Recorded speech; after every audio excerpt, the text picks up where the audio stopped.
तर नमस्कार मित्रांनो, मी तुमचा होस्ट महेश आणि आज आपण रिव्ह्यू करणार आहोत रॉयल एनफील्डची सुपर मेटेओर 650।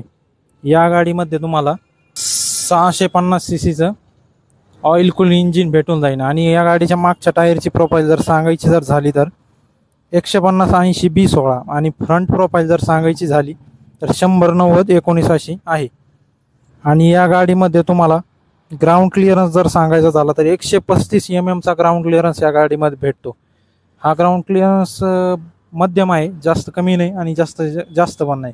आणि या गाडीमध्ये तुम्हाला ड्युअल सायलेन्सर देखील भेटून जातील।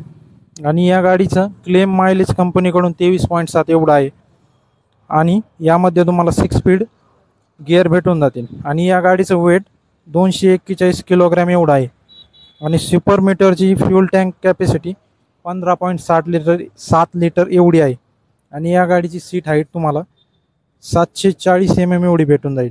आणि ही गाडी तयार करते पॉवर 47 PS आणि टॉर्क तयार करते 46.3 bhp चा टॉर्क ही गाडी तयार करते।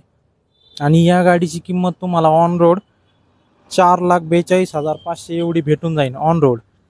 आणि आणखीन जर या गाडीबद्दल जर बोलायचं झालं तर या गाडीची स्टाईल आणि या गाडीचं इन्स्ट्रुमेंट क्लस्टर तुम्हाला टर्न बाय टर्न नेव्हिगेशन सुद्धा या गाडीमध्ये भेटून जाईल आणि डिजिटल स्पीडोमीटर देखील भेटून जाईल तुम्हाला।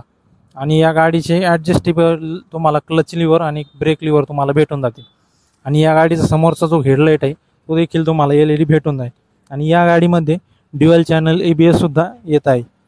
आणि आणखीन या गाडीबद्दल जर विशेषतः सर सांगायचं झाली तर या गाडीमध्ये तुम्हाला भरपूर कलर देखील मिळून जातील।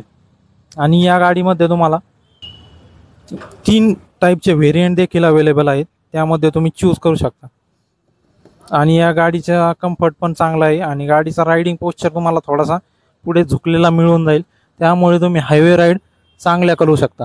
आणि या गाडीचं रेडिएटर देखील तुम्हाला चांगलं मोठं मिळून जाईल, त्यामुळे तुम्हाला हायवेवरती राईड करताना हिटिंग इश्यू फेस करावे लागणार नाहीत। आणि या गाडीचा ऑइल फिल्टर तुम्ही बघू शकता, त्याची प्लेसमेंट एकदम खाली दिलेली आहे, त्यामुळे तुम्हाला जर ऑइल चेंज करायच्या वेळेस तुम्हाला काही अडचण येणार नाही। गाडीचं कर्ब वेट जर तुम्हाला जर सांगायचं झालं तर या गाडीचं कर्ब वेट तुम्हाला 241 किलोग्रॅम एवढं भेटून जाईल। तर मित्रांनो, कशी वाटली तुम्हाला ही गाडी? आणि तुम्हाला जर ही गाडी जर आवडली असेल आणि हिचा जर राईड रिव्ह्यू तुम्हाला आवडला असेल तर आजच आपल्या DDIS मराठीला सबस्क्राईब करा